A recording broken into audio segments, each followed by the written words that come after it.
Hey there guys, today we're taking a look at something a little bit different and quite bigger than usual. We're taking a look at the MTH O-Gauge GP38-2 Durham and Southern Bicentennial number 2000. Y'all may remember the time I had with my Athearn model. Well, it's time to upscale it and take a look at the O-Gauge offering. I'm pleased to say there's a lot right with this engine, but there's also a few things that aren't so hot for a $450 plus locomotive. So, we're going to dive right into what's good and what's not so hot. Alright, so to get the saga started, y'all remember the 2000 from the last Genesis run. This is the same batch of Jeeps that had almost every locomotive with front handrail damage due to poor packaging design. These things got beat around in the boxes and bent up. This, you can tell, isn't straight. It took me 3 locomotives to get one that was not damaged completely. So I was not happy with Athearn after that one, and for good reason, having to buy 3 locomotives through 2 dealers just to get one this, not messed up on the nose, details missing, etc. Well, the one nice thing about the MTH, I didn't have to worry about bashed in handrails. That's the one perk to O-Gauge. The handrails are metal, they're tougher. A scale appearance will be nice, but it works for what it is. But we're going to get cracking on this review. I'm going to show you what I've found not quite right on this locomotive right out of the gate. And then we're going to take a look, basic detail, because the GP38-2 tooling's been on the market a while. I'm just going to hit the high points for this model, and then we'll get it on the test track, show you the sounds, and go from there. Okay, so we're going to start up front, because that's where a lot of these issues stem from. So, I know a lot of this stuff may seem minor, but again, this is MTH Premier. This is supposed to be top of the line, and, you want the fit and finish to be good. So the first thing I noticed right out of the box, I'll move the camera in closer.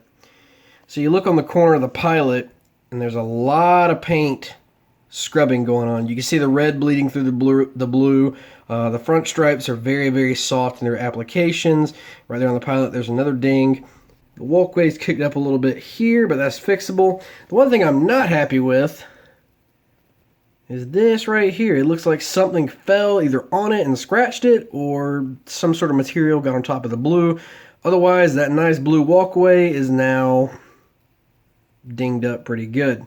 Going on to the nose, you can see the masking on the red and the white is sloppy. The North Carolina State seal and the US seal are both good condition, thankfully. Going on down the cab, this is on engineer's side. Again, there's a little bit of, it looks almost like they moved it before the paint was dry, so it streaked up. The DNS logo is clean, but right back here you can see the grooves.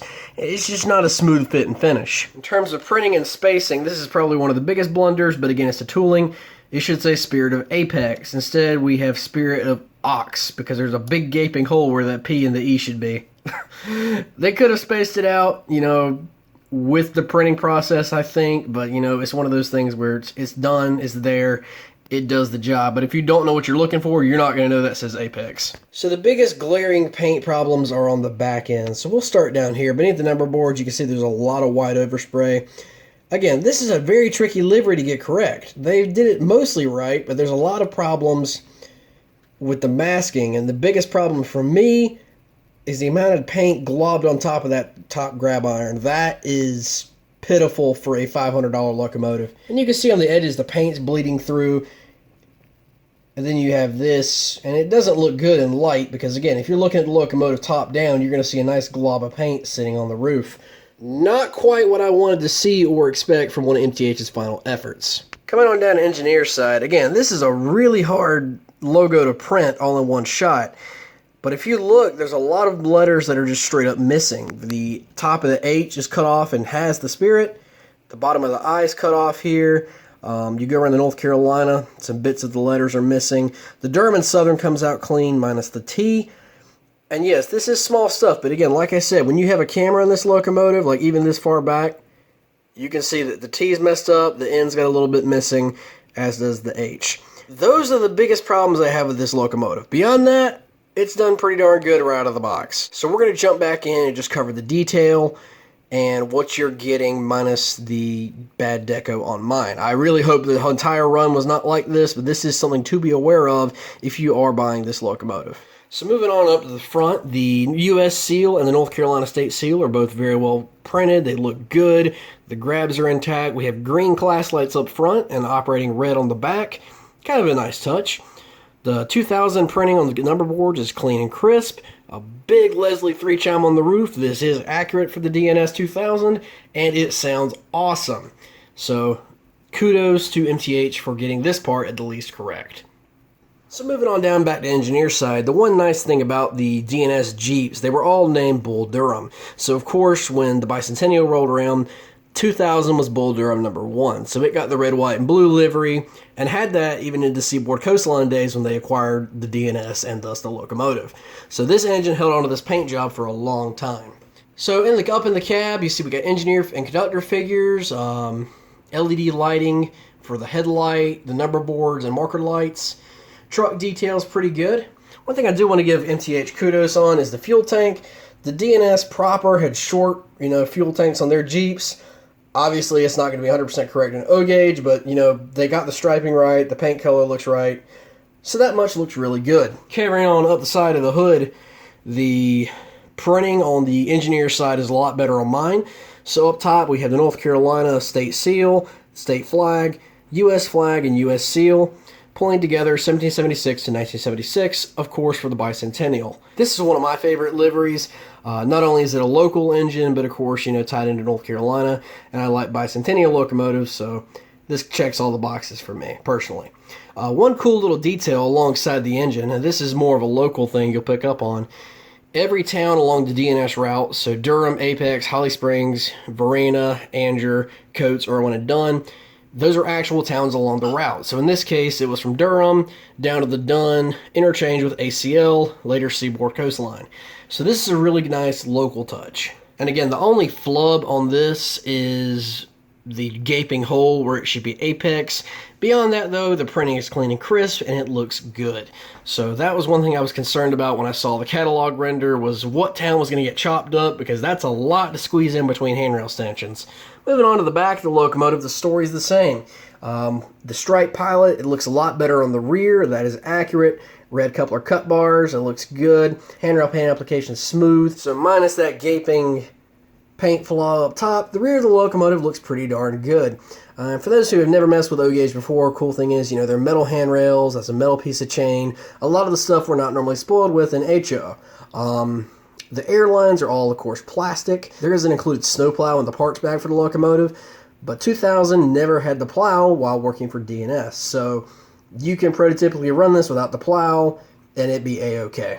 Carrying on down conductor side, there's a few, like I said earlier, a few printing issues with the whole DNS and North Carolina parts. The town names on this side look good. I mean, you can see the apex hole has kind of drifted to the Spirit, so there's a gaping hole in the middle of Spirit here. Beyond that, it looks all right. My big concerns, when I saw this locomotive in the catalog, my biggest concerns were how they were going to do all the towns along the side, get the DNS cluster together. And they did a decent job, but the pad printing just didn't quite hold up in final production. So that's my biggest drawback for this engine. One cool little feature, the bell is actually red, white, and blue. DNS 2000 actually had this. Athearn did it on their model, and MTH carried this over. So kudos again for getting a small little detail correct on this locomotive. Overall, while this isn't an absolute perfect rendition of 2000, I think it's pretty darn close. And I'm really happy to see it in O-gauge, even if there's a lot of details that need some work, and the paint application needs a few touch-ups here and there. So that's just my thoughts on the paint and detail. So one thing I wanted to bring to attention before we got too far into running, this is the first locomotive I've ever had come with flaking traction tires right out of the box. You can see, it's a little blurry here on camera, you can see the tires starting to flake here on the front. It's the same story on the rear as well. So that is the first time I've ever had a brand new locomotive come out with that issue. Another thing too, I realized if you're trying to do a break-in run, the locomotive was making a lot of gear noise. I oiled the pickup rollers, put some label grease on the gears. I guess it needs to run it a little bit more, but the drivetrain is far from silent right out of the box. So something to be aware of. This might just be a caveat on O-gauge I'm not used to yet, but definitely a little louder than I expected for the price point. Alright, so I've turned the sound up just a little bit, turned the smoke back on, and we're going to get this locomotive going. The only thing MTH got wrong on the sound set, GP38s are a non-turbo EMD 645. They use the turbocharge, which is a surprise because they nailed it on the HO scale ones, but the horn and bell are absolutely spot on for the DNS. So, here we go.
So for my final thoughts on this engine, overall, I think it could have been done a lot better. I'm still really, really happy to see a local road make the big times, get made by a large O-gauge company, but I think it could have been done a little bit cleaner, especially for paying right at $500. Now, I got mine through Train World. They were good enough in the process. Of course, after taxes and shipping, it ended up being more.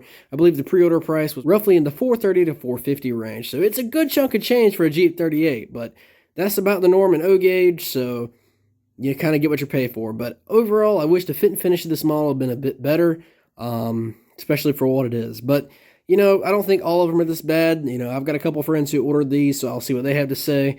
But just something to be aware of if you did order this locomotive or are looking for it.